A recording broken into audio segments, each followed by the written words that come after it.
everyone. My name is Ruby, and today we're going to talk about sex. I'm just kidding. No, we're going to talk about sex. Okay. Well, I want to talk in particular about like children who are exposed to sex and how that correlates to how they might be influenced to be more sexual. By a show of hands, how many watch, TV shows with sexual content? With your siblings or a younger person? How many watch TV shows like The Simpsons, Family Guy, 2.5 Men, or even Desperate Housewives? With someone younger? Okay, well, those shows actually show a lot of like hints on what sex is, and a lot of language. Kids who are in elementary, say in like 5th grade, they're like what, 9 or 10 years old, tend to be exposed to those shows.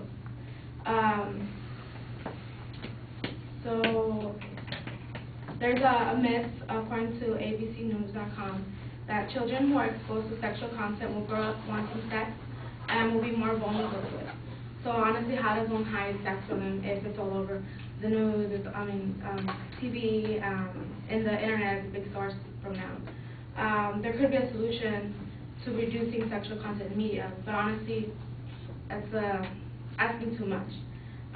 We could also cover children's eyes, and ears. Usually, that's what parents do to avoid sexual talk confrontation. So to begin with my claim, teaching our children how to better protect themselves with the consequences of teen pregnancy and other viruses is more effective than trying to prevent them from encountering those dangers. As I mentioned, sex is everywhere you go, everywhere you look. It's all over the media. It's all over window ads, window stores. So why not start to teach your sex education that works starts early, before young people reach puberty and before they have developed established patterns of behavior.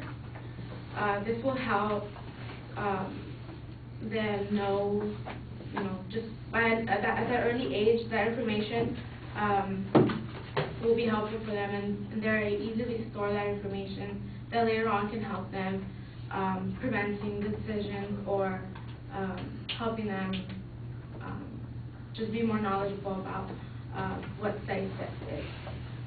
Providing basic information provides the foundation on which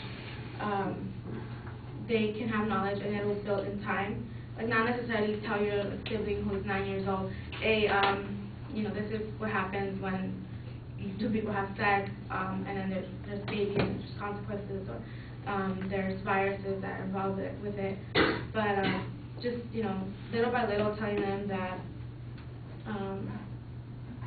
that sex is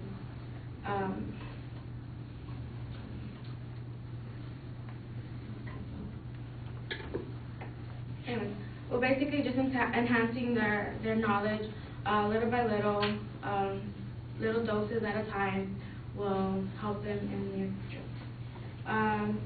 The second claim is children who are exposed to sex education will grow up with sexual freedom. They will be more comfortable with one's bodies. They will challenge those old taboos. They will ask the parents, mom, dad, what's going on with my body? I need to know. Because I'm pretty sure many people don't have these conversations with their parents, and it's not necessarily because they don't want to, it's just their parents themselves are knowledgeable to the information. And there will also be less bullying. These risk behavior, the behavior starts with their development, to where they're like, what's going on with me, and then someone else hasn't developed so easily that, the bullying starts, and being more comfortable with their body would be helpful when they know more about the content of sex.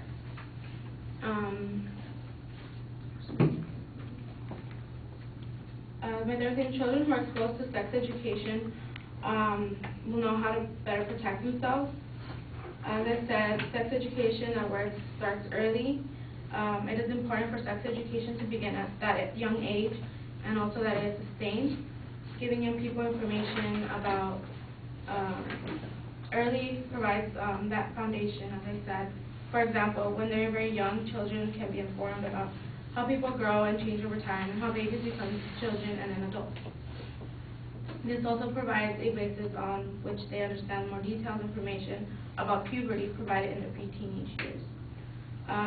They can also learn about information about viruses and germs that attack the body, and just talk to them later about infections that can be caused through sexual activity.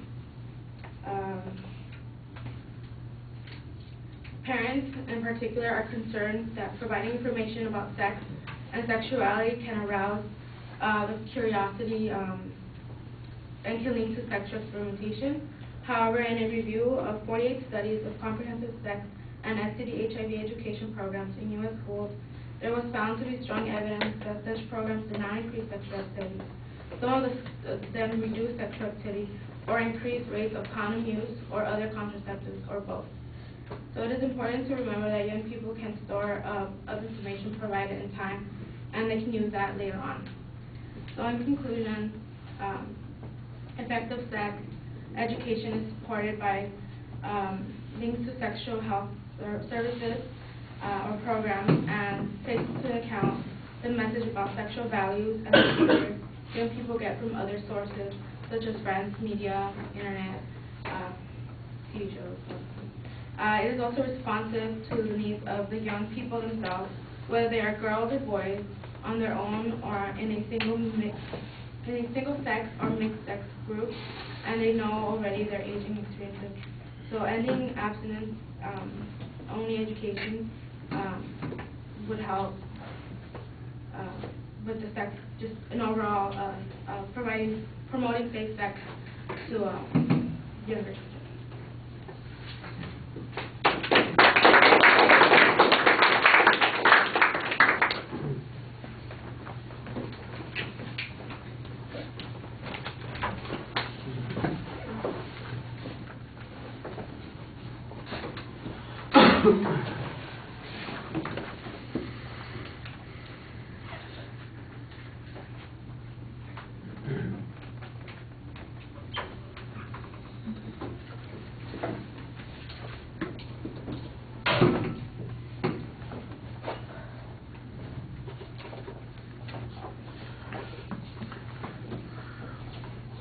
All right, Ruby, at the beginning you get our attention, but you never really have a very clear claim of what your proposition is. I'm not sure. I know what the subject matter is. I know in general what kinds of things you're talking about, but I don't know the specifics. There wasn't really a preview of what the supporting points were going to be, and as you got further into the speech, it just sounded like material was running together. You were repeating the same ideas over and over again. Then, partway through the speech, you did have a point where you said, and my second point is, and I go, okay, now I'm getting a structure, but that's occurring pretty late in the speech. That second label was, the label on the second claim was identified, but the phrasing on that claim, I think, is a little problematic because it's all over the place as well. On both the second and the third points, I think I got a lot of the same kinds of assertions that I got on the first point. I really felt like we were going over the same material again and again, and I'm not sure what the level of controversy is. Right at the very end of the speech, you make an argument about abstinence-only education, so it sounds like maybe some of your argument has to do with that.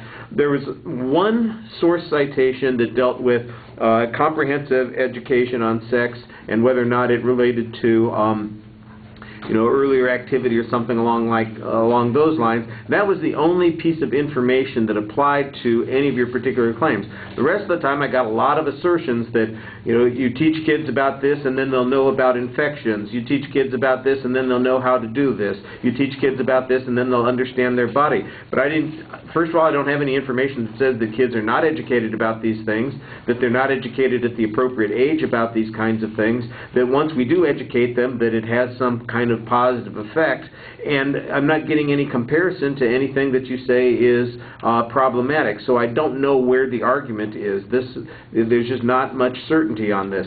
I know that you've got a good topic, and I think that you've got some ideas here, but you need to sort through it again and figure out how to structure this as a speech, because it was difficult to follow.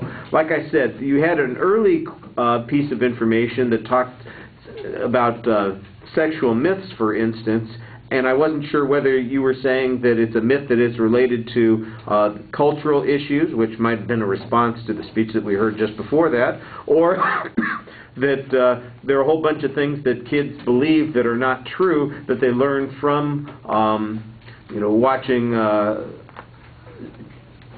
adult programs that have sexual content in it. So it really felt like sometimes you're going in two different directions. At first that there's a danger in the exposure, but no, there's not really a danger in the exposure. The danger is in the lack of education, although we don't get an argument about a lack of education. And then there's an argument that says education would work, but we don't get any evidence on that. And then there's a claim that says, so absence education doesn't work. And I'm going, what's the point of the speech? You've got too many issues here and not enough focus on what you're trying to get to. All right, thank you.